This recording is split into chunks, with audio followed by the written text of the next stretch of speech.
Bonjour à tous, direction l'hippodrome de Vincennes ce lundi pour une nouvelle émission Quintet Flash, et c'est un quintet qui va se disputer dans le prix Montignac-Charente. C'est une épreuve qui est réservée aux chevaux âgés de 6 à 10 ans.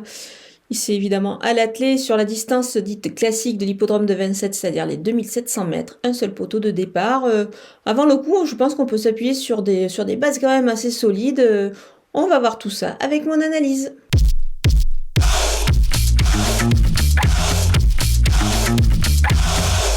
On attaque avec mes bases et le numéro 10, Évariste Dubourg. L'engagement est plutôt favorable pour lui ici dans cette épreuve. L'entourage est confiant évidemment avec un déplacement ambitieux depuis le sud-est de la France.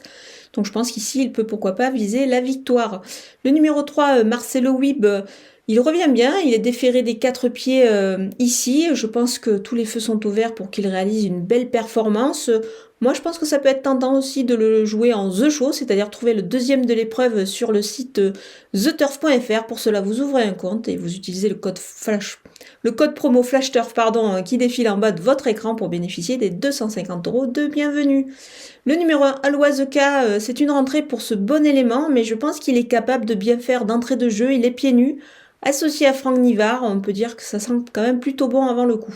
Du côté des opposants, avec le numéro 6, Diego de Cao, il est régulier et en forme, le cheval, il a repris de la fraîcheur, je pense qu'il a sa chance dans ce lot. Le numéro 11, Faradeco, l'an dernier, elle avait réalisé vraiment un superbe meeting, alors là, c'est un petit peu différent, c'est vrai, mais c'est quand même une bonne jument, moi je m'en méfie ici, elle pourrait pourquoi pas accrocher une belle place. Le numéro 9, Epson d'Airfray, on le connaît bien ce cheval-là, il a prouvé qu'il avait la pointure dans cette catégorie-là, déféré des 4, Eric Raffin en sulky. C'est pas mal du tout avant le coup. Le numéro 7, Equinox, son entraîneur n'est pas négatif, attention, elle pourrait pourquoi pas accrocher une place, le lot est quand même assez creux ici.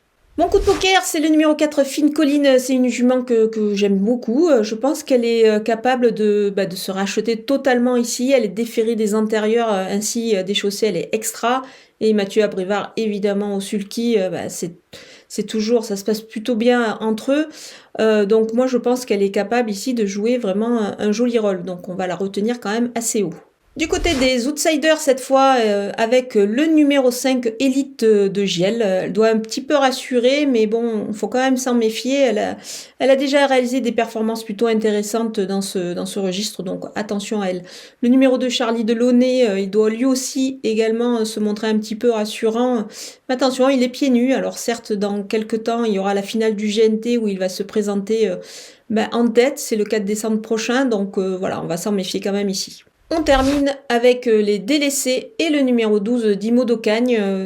Le lot est creux et je le préfère sous la selle, c'est pour cette raison que je l'écarte. Le numéro 8, Gospel Pat, il est pieds nus certes, mais il va encore avoir besoin de courir. Le numéro 13, Flore de Janeiro, elle est bien engagée, mais elle doit quand même rassurer, donc c'est pour cette raison que je vais m'en passer. Voilà, on a passé en revue tous les partants de ce Quintet Plus de Vincennes. Je vous laisse avec ma sélection et mes conseils de jeu.